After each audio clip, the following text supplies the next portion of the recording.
Yun, nakaisa tayo. Ang laki! Wow! May pang-dinner na!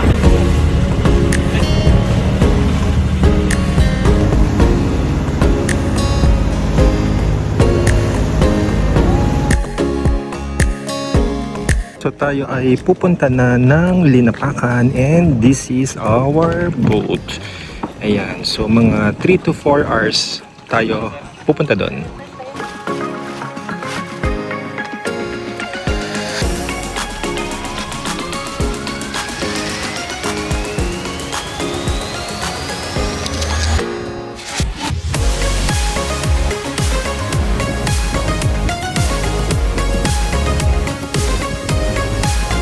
Ayan, so ayun, may nahuli tayo na tulingan. Tulingan ba yan? Yun, nakaisa tayo. Tulingan ko yan. Tulingan. Yun.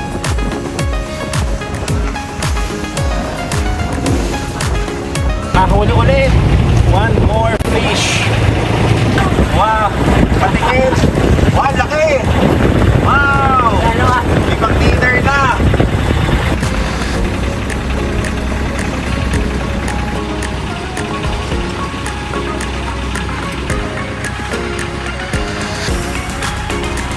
Ayan, ang lakas ng alon.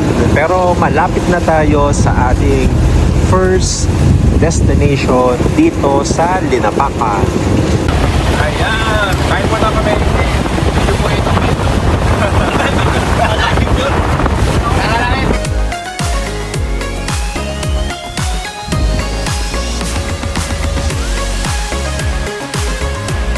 And we arrive here sa Nangalao Island. So dito tayo ngayon sa Nangalao Island and kita nyo naman ang ganda ng dagat dito.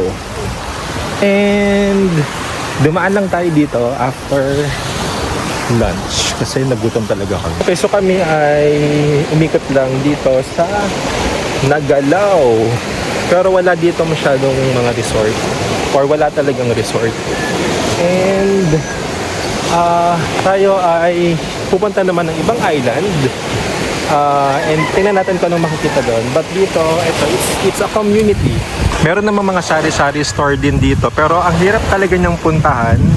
Kaya pag nandito kayo, ayan, kailangan nyong mag-arkila ng masasakyang boat. At medyo pricey siya. Ayan, balik na muna tayo ng boat natin, ng color blue. Medyo hindi siya makalapit kasi low tide. Low tide. Pero ito, hirap kami makapunta doon.